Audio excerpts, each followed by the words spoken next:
welcome you to the event Discovering Greater Creativity and Influence in Leadership Communication.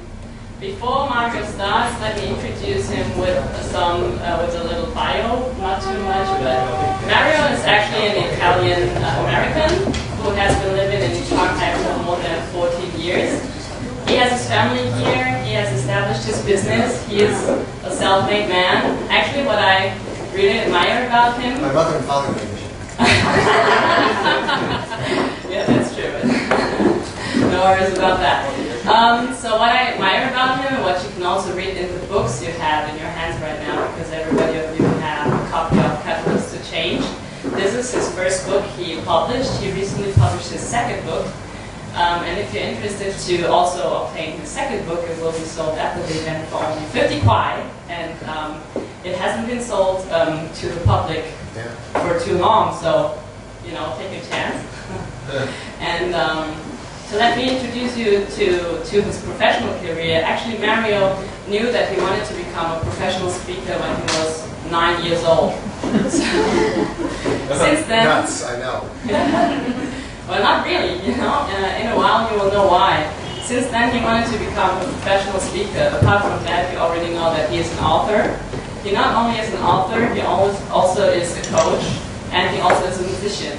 And all of that you will be witnessing today. So I don't want to use too much of your time, and I want to give the stage to Mario. So please give a warm applause to Mario. Thank you.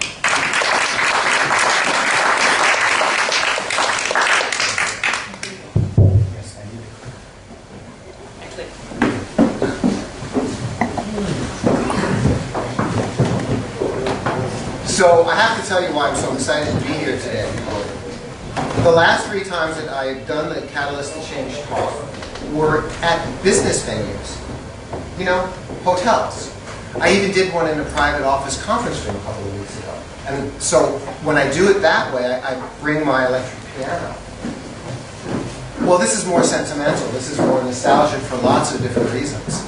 Here we are in this beautiful Shanghai 1940s building, and as I'm standing here looking at all of you and watching all of you and thinking about the next hour and a half, I'm only thinking to myself, we're going to have a really good time. Here we are at House of Blues and Jazz. That makes me really happy. And I want you to join me in that. In fact, I played here at House of Blues and Jazz for the first time back in 2002. Does anybody remember when they were on Mounting Loop? Yeah, when they were back on Mounting Loop, and then a few years back they moved to this location. So they have quite a wonderful long history here in China, as well as I do, and many of you. So what are we here to talk about? Well, again, I look at all of you and I'm so happy, and then I turn around to my right and I look back and I see the piano and I'm double happy.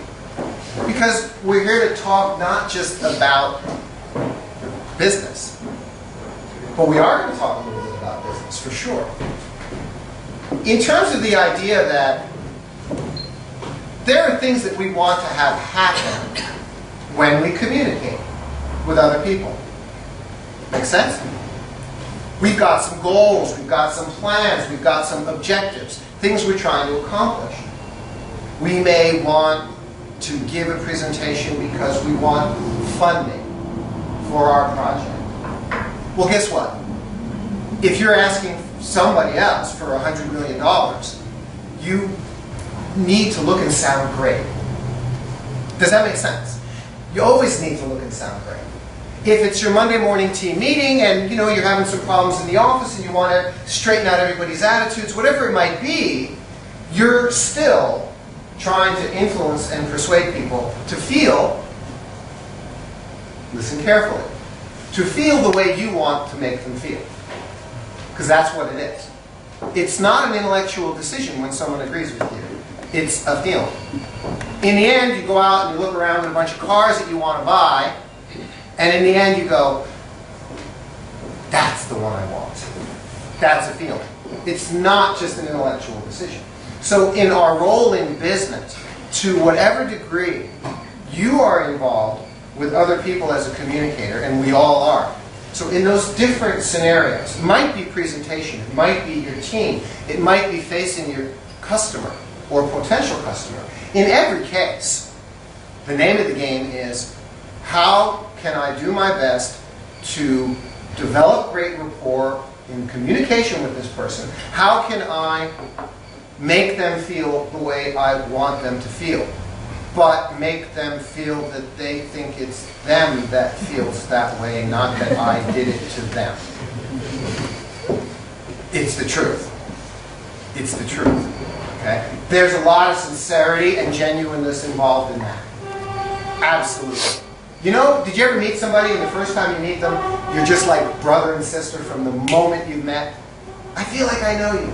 Okay, two Shanghainese people who don't know each other in Rome, Italy, right? And they bump into each other. No ha. What? Oh, Shanghai. Yeah, and now two Chinese people, and they don't even know each other, right? And they just start going, right? They, oh yeah, yeah, yeah. So isn't this the way it is with Germans in a foreign land? It's how I am with Italian New Yorkers. I run into an Italian New Yorker here in Shanghai, what happens? Huh? Joe! Mario, right? Yeah. Hey, how you doing? I'm good. Where are you from? And then all the New York Italian stuff comes back. So it's instant. And there's influence there. There's persuasion there. Hey, let's have dinner. I got something I want to talk to you about. Sure, why not? There's no resistance. See what I mean? Well, guess what? In communication, besides the genuineness, besides the ethics of it, we're also all required to develop the skills necessary to be really good communicators. Because we're trying to influence others for good reasons, for legitimate reasons. We want them to buy in what we feel is good for them and good for us. Like I said, if you're going to stand in front of an audience and you want to say something important to them, something that you're looking for from them, you need to look and sound great. Any less than that, in my mind, is not good enough. And by the way, this is the weirdest PowerPoint presentation you're ever going to see, right? The screen's not behind me. So wherever you are in the room, though, you've got a bird's eye view right over there, right over there, or right over there, of the three screens, which I think is really cool. And there's mine. You know, so it works out really, really well. So what am I talking about? I'm talking about influence, expression, and impact. Influence, expression, and impact in communications. What can you do so that everything changes? Meaning, when you're sitting in an audience, and you're sitting there watching the speaker, and what is your state of mind? You're just like, you know that feeling? That's a very bad feeling. Okay? So what makes it different? What would happen if a colleague of yours would stand up in front of the team and give their presentation next week, and you'd sit there and go, wow, check her out, check him out.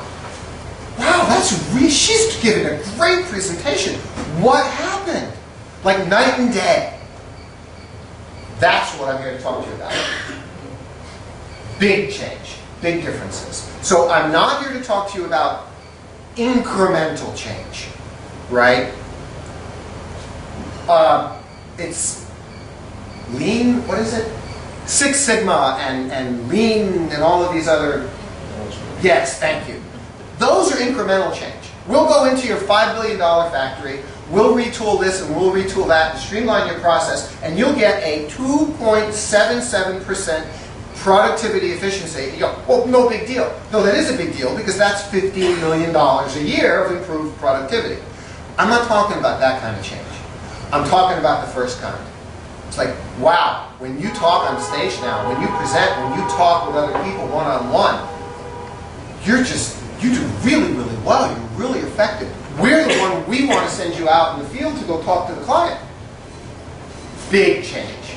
And that's what Catalyst to Change is all about. But I have to stop right here and right now because this is also about music.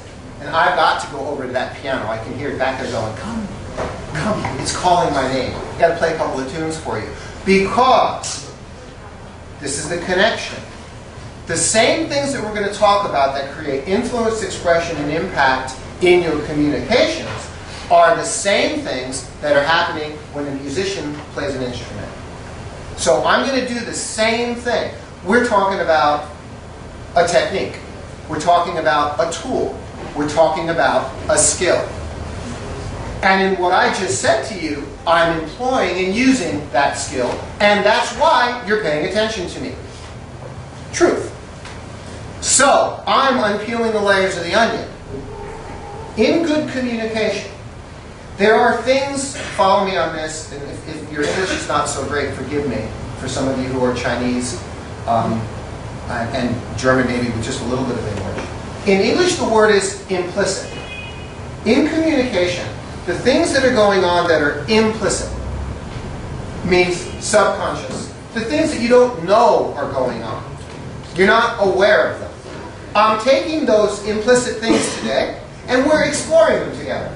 I'm taking these implicit things, I'm lifting the lid off the pot, and we're explicitly talking about and exploring these implicit things. Now, as each of you is sitting there looking at me right now, I've just done another implicit thing that you don't know that I did. Because I said, as each of you are sitting there looking at me right now, I did that. You with me yet? You can't not look at the guy who says that. But you don't feel influenced. Okay? That's right. You can't not do it. Okay? So if I say to you, oh yes, do you understand? Yes.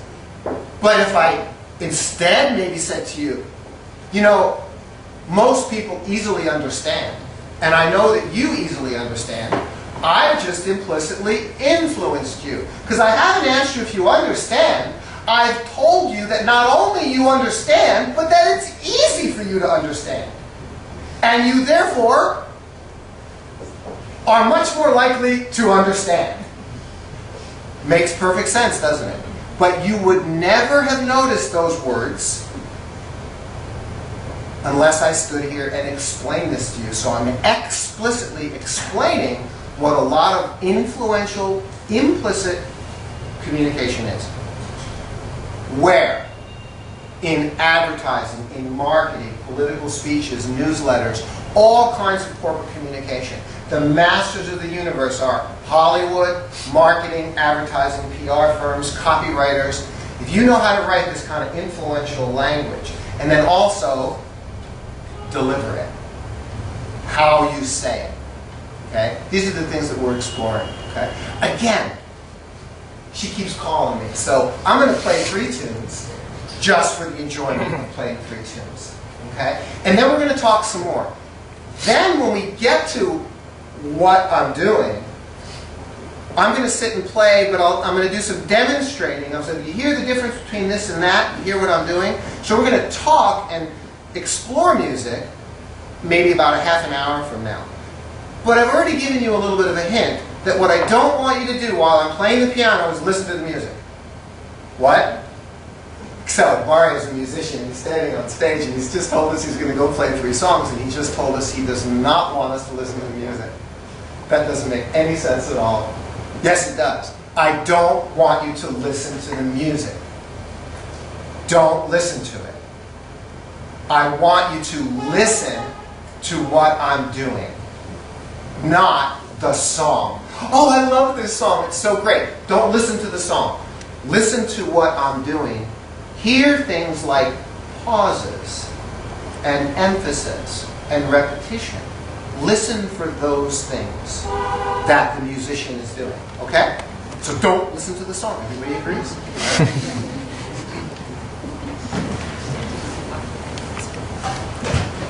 So this first tune is called Yesterdays.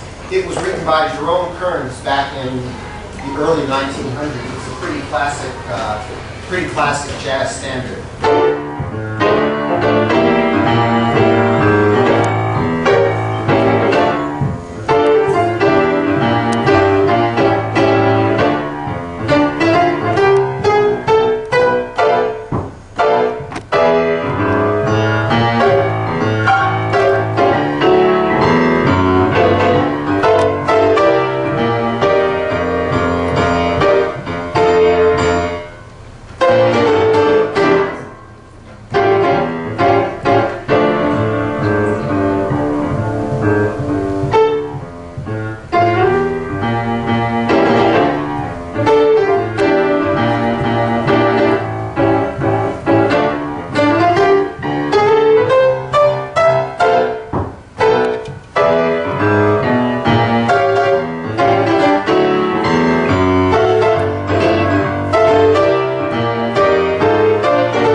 the composer is Horace Silver, who not only wrote a lot of jazz, but actually a lot of Latin jazz. Quite famous. And this particular song is called "Song for My Father," and he talks about how he never really understood his father, who was from Brazil, until he himself went to Brazil.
Just revealed my age. I put on my reading glasses. That means I'm definitely over 40, right?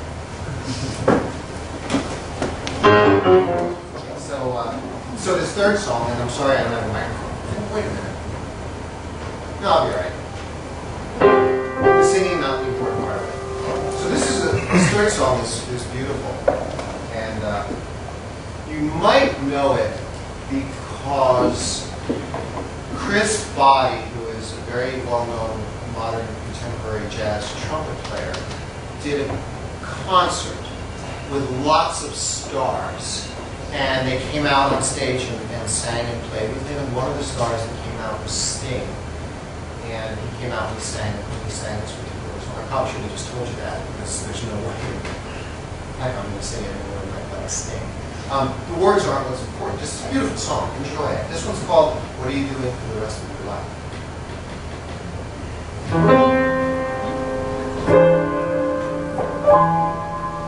What are you doing for the rest of your life? North and south, east and west of your life. I'll think what the rest of your life. That you spend it.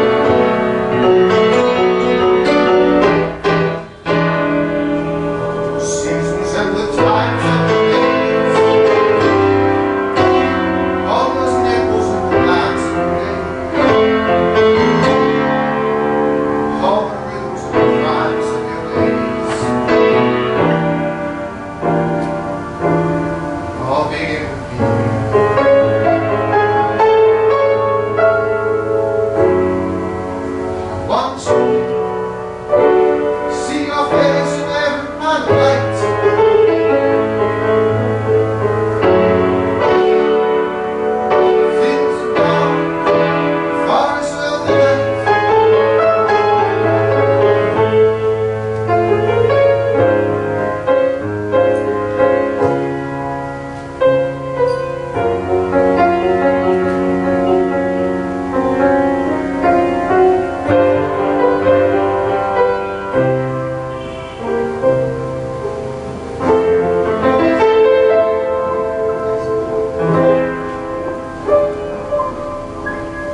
silent tomorrow's waiting in your eyes. What the love that you keep in your eyes.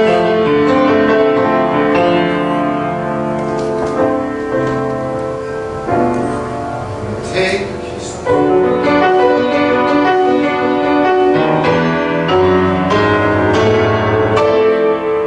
All of my life. With blessed rain all my life. All I ever will be all my life.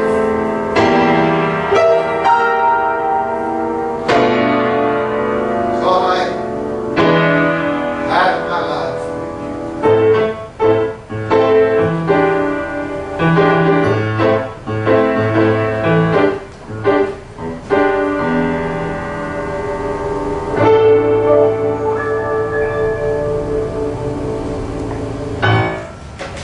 Okay.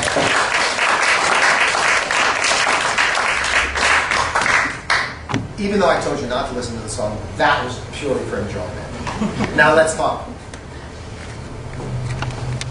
Let's keep exploring what we're talking about here. How are we going to do this? I never use clippers. I don't like them. That's a summary of what I'm trying to say. The way you say it and the way you play it. There's the relationship. Changes everything. The way you say it, the way you play it. So the book's question, Catalyst to Change, was rooted in this question. What do a dying mother, Renaissance Europe, and the birth of jazz have in common? Crazy question. It's rooted in what we've talked about so far. Big change. Let's talk about it. Marilyn and her mom, who was dying in the hospital. Now, this is a story that I first read in a meditation Buddhist kind of book by an author by the name of Tara Brach. If you're stressed out, like I can get stressed out, like many of us, pursue things that are going to relax your mind, like meditation and Buddhism and prayer, whatever other kind of religion it might be. Just so I was reading one of these books. And in the book, she tells a story about Marilyn and her mom. She said her mom, Marilyn, was in the hospital. Her mom's in the hospital. Marilyn was visiting with her. Her mom, in fact, was on her deathbed. So she was going to pass away soon. Okay, in the next few days or a few hours. And with that, her mother looked at her daughter and said, "All of my life, I thought there was something wrong with you. What a waste." Big realization. She realized there was nothing wrong. All that time, it was all in her head. It was all in her imagination. Nothing was wrong. Pretty powerful. Everything changed right there. If Marilyn got it, right? If Marilyn got it, to move forward in the generations. Okay, I have a little 2-year-old. I'm thinking about that. So, from that moment, a person saw things as they never saw them before. Everything changed for that woman in the hours and days before she died from what she realized. Now we can call this a realization, an awakening, a quickening, call it many, many different things. A revelation, a prophecy, a moment of enlightenment, heightened awareness, call it whatever you want. But can't we agree that from that moment forward, nothing was ever the same? In this very intimate and personal way. Okay? So that's what I mean by big change in the story of Marilyn and her mom. Now let's take a look at something completely different, a historical picture. Pre-Renaissance Europe. And many of you who are from Europe know this. It was called the Dark Ages for a reason.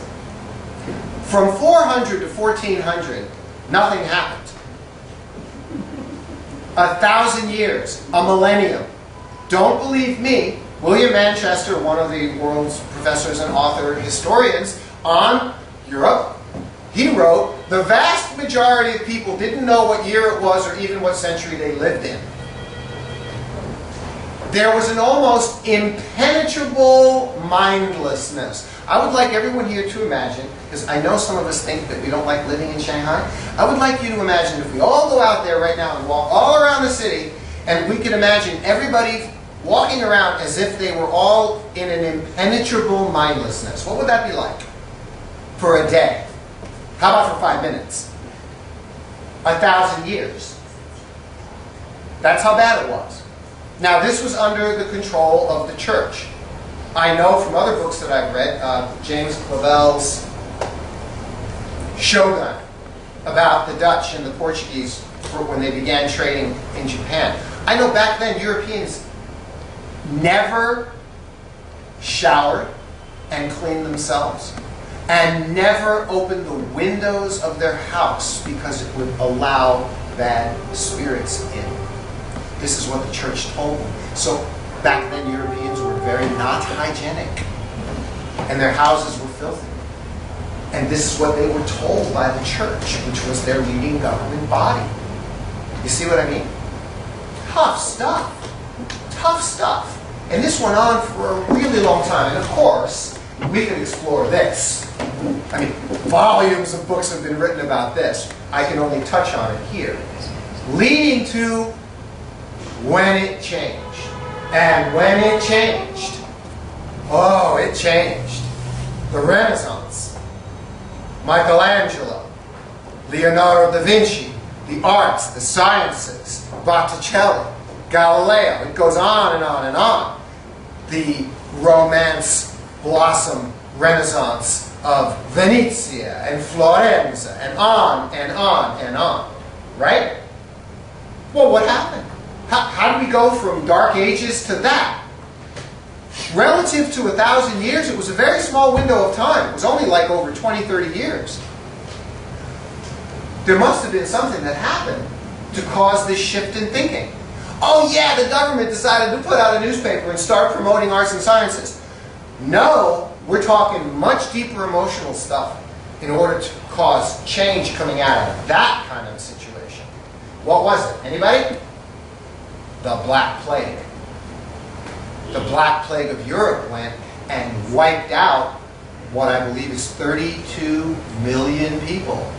Just picture SARS times 32 million people, which was, at the time, about 30-40% of the population of the continent. So imagine the modern day equivalent. Because back then, no modern medicine, no antibiotics, no antivirals. Okay? So we have an unbelievable event, the Black Plague. And what did it do? It caused people to stop, think, wake up, and question everything. Because everybody around them, not everybody, many people all around them were dying. And everybody looked at the authorities, right? Because you got to blame the authorities in charge. What's going on? Why can't you guys control this? You always blame the mayor. Okay? So, why can't you control this? I say, wait a minute. You don't know as much as you say you do. Maybe staying in our houses and not washing and showering and not bathing on a daily basis like they do in Japan, and maybe not opening our windows to keep the spirits out. You know what? Maybe you're not right about that. Honey, open a window and the door so the breeze blows through. Let's see what happens. That's what happened. But you don't know. You're not controlling this. You're not taking care of us. Where's God? So everybody had a serious, in this case, very horrible event to cause them to stop and question what's really going on. Very, very simple. And it led to, from the Dark Ages, the Renaissance. And Europe was never the same. Went on to become the world hegemony of Europe is well understood in the history books. Okay. The phrase, the sun never sets in England, or what is it? The sun never sets on the British, or something like that. Because Europe was everywhere, all over the world, as they went colonized all over the world.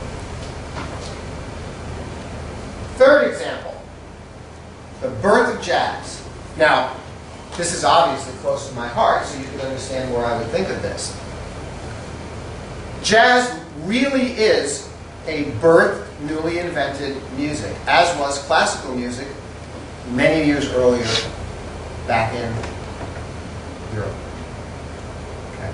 Mozart, Beethoven. Jazz didn't exist. The whole idea of what I just played didn't exist. It just didn't exist. Like, what, 20 years ago, hip-hop didn't exist? I guess we could say it that way, right? Though I really don't like using that example. So jazz literally didn't exist. So where did it come from?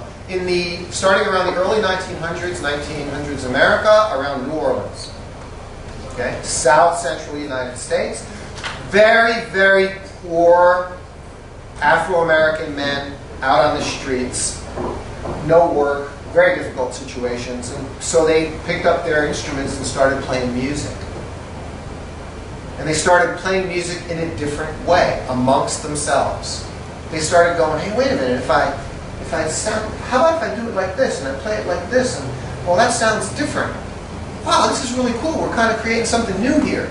That's what they did, out of nowhere. It's the only original American music form, jazz. That's where it came from, and that's where it was invented.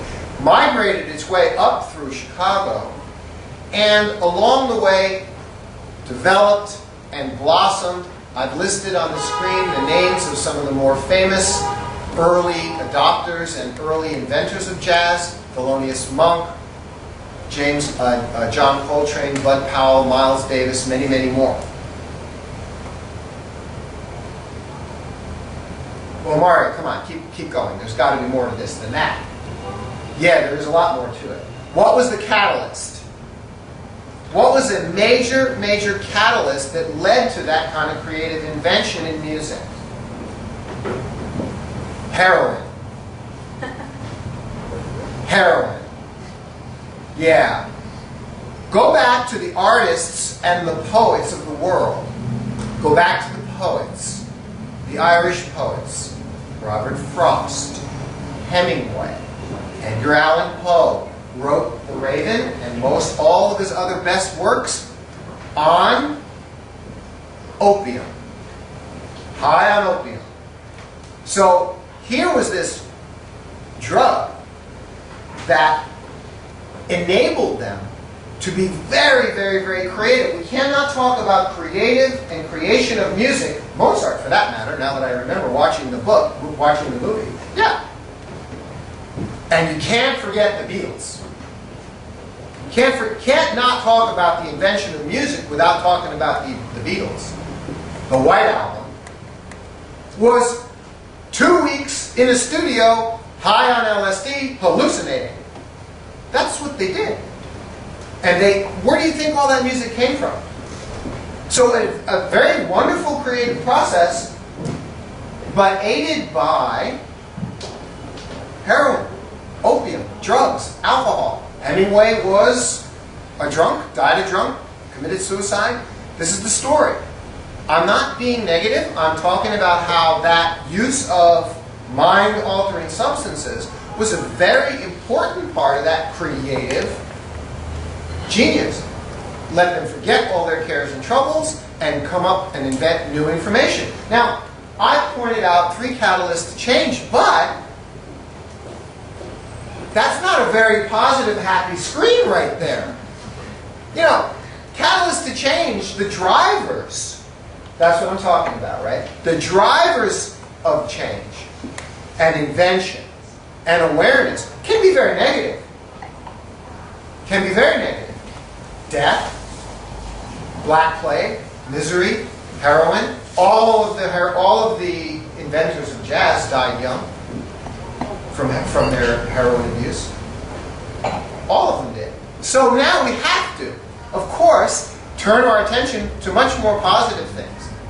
What we're talking about is when people experience that see the light moment, the aha moments, new awareness, realization, awakening, flourishing invention and creation.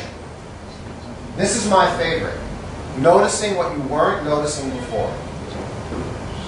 Noticing what you weren't noticing before. Small, simple change that makes a big difference, creates a big step up. Okay? And again, we're talking about these ideas in the context of emotions, impact, influence, creativity, synergy, flow on teams. Isn't it great to have a team discussion where the ideas are flying, you know, when you've got the flow? Or when a band is playing together and all of a sudden the band is just in the groove together and everybody in the room knows it? That's magical. That doesn't happen all the time. And I can tell you that it happens. It happened a couple of weeks ago. I did a charity event and I was with the singer by the name of Jude, and Rory's my trumpet player, and we were playing together, and then all of a sudden it just flowed by itself like a river, and none of us were making any effort at all, and it was magical. So that's what I'm talking about. Okay. Notice it in the music. Notice it in the communication. Notice what? Notice what? What's missing if it's not there? Gloomy corporate culture, terrible speeches, boring music. What's missing from all three of those?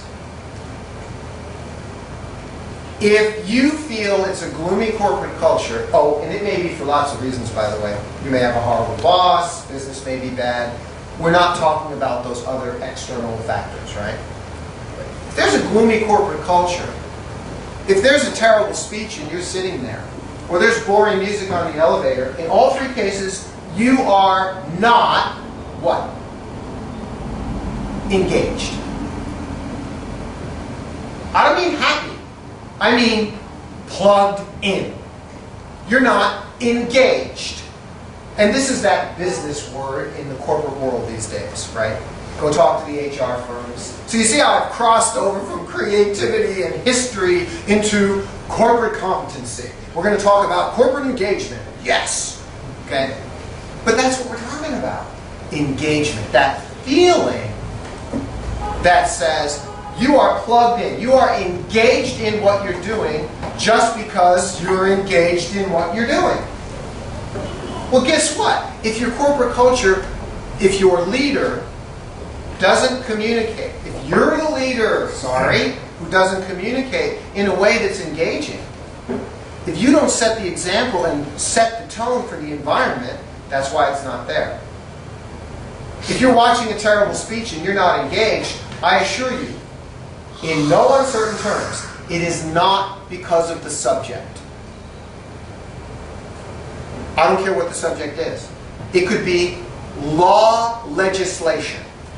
It could be how to plant a rose garden. It could be how to communicate better. It could be our strategy for China market penetration for 2014. In all four cases, I would write the same script, template, the way to write it, and the way to deliver it,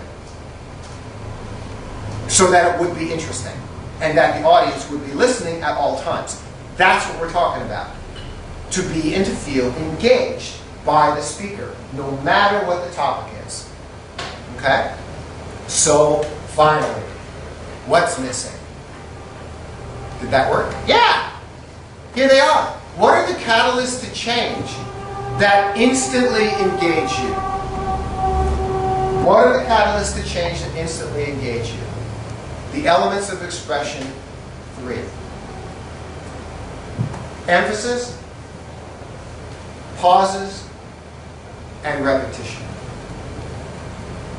The elements of expression, they are emphasis, they are pauses, they are repetition. I just did a repetition. Did you hear it? Did you see it? You wouldn't have thought about it if I wasn't talking about it right now. Okay? Very, very important.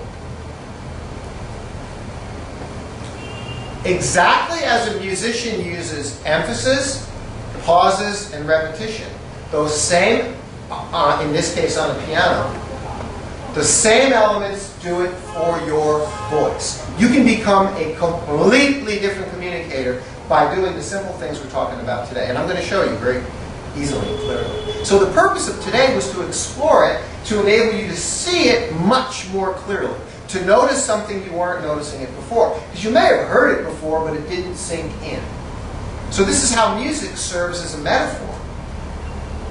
With the voice, we call it crafting your voice. Let me do that one more time. With the voice, we call it crafting your voice. Pause, emphasis on crafting. Did you hear it? That's not an accident. That's on purpose. That's not an accident. That's on purpose. You think Steve Jobs stand up in front of a room and is the nicest guy in the world and is a magician and wonderful and gifted and blessed, and so is Malcolm Gladwell, that really popular author right now, who could stand up in front of an audience and speak stories and do it all day long. And you think, oh, it's just they're so natural. Every move, every step, every pause was planned, thought about, designed, rehearsed, and confirmed. Fact. And then what you do is, you forget about it. And then you be yourself. Does that make sense? So you do need to control it.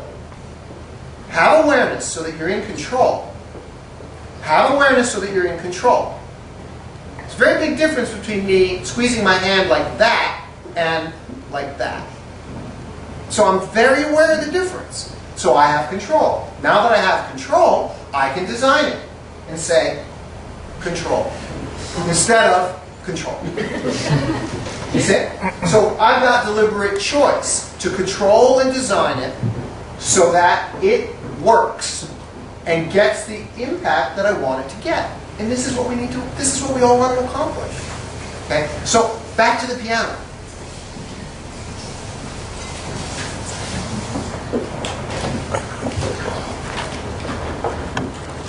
So here's a really cool tune. This is fun. You've never heard of it before, I doubt it. It's called Under a Blanket of Blue.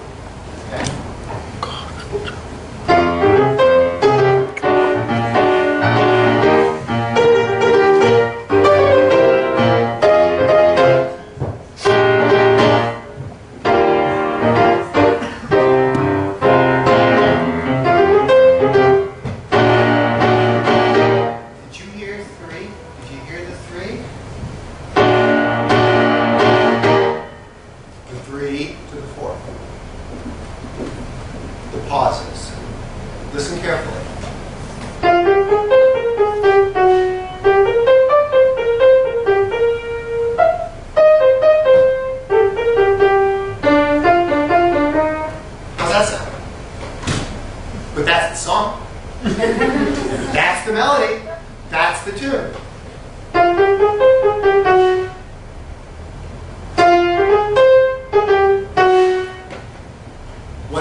I've made it simple to see, simple to notice. Okay? And the same thing applies to what you're doing with your voice.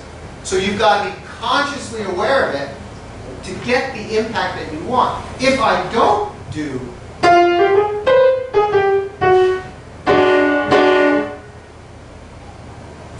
that part, it doesn't draw you in.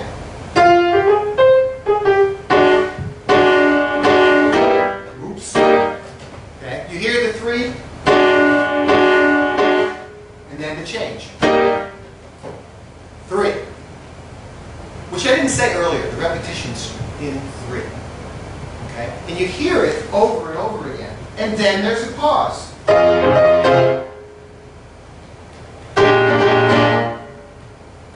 There's just a pause. It's just a pause. It's nothing else.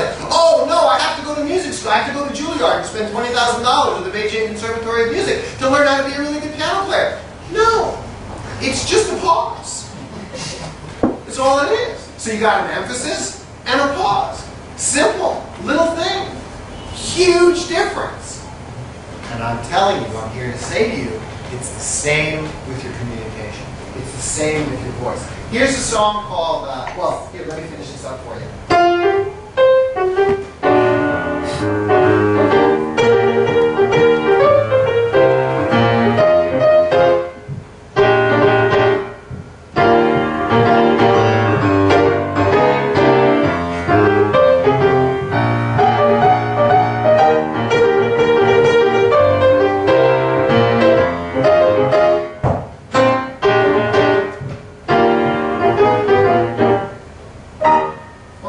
So, here's another one. This is very famous Latin composer, Latin jazz composer. This is from 1957. This one is called Wave. If you know Frank Sinatra, he sang this song. Very, very beautiful. Okay, Wave. Beautiful tune.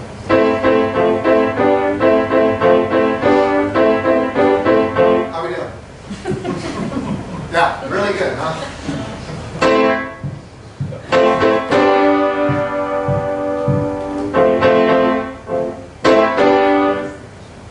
Right? You hear that emphasis, right? All I'm doing is hitting the keys harder, you know, and a couple of repetitions and a pause in the middle.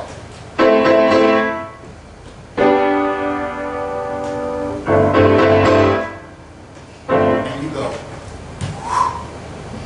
You go in. And you go, oh, wow, this is, oh yeah, I'm enjoying listening to this. It draws you in. It's not because the piano player is some superstar. It's just the technique. Okay? So here's how that song goes.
So imagine if I instead of doing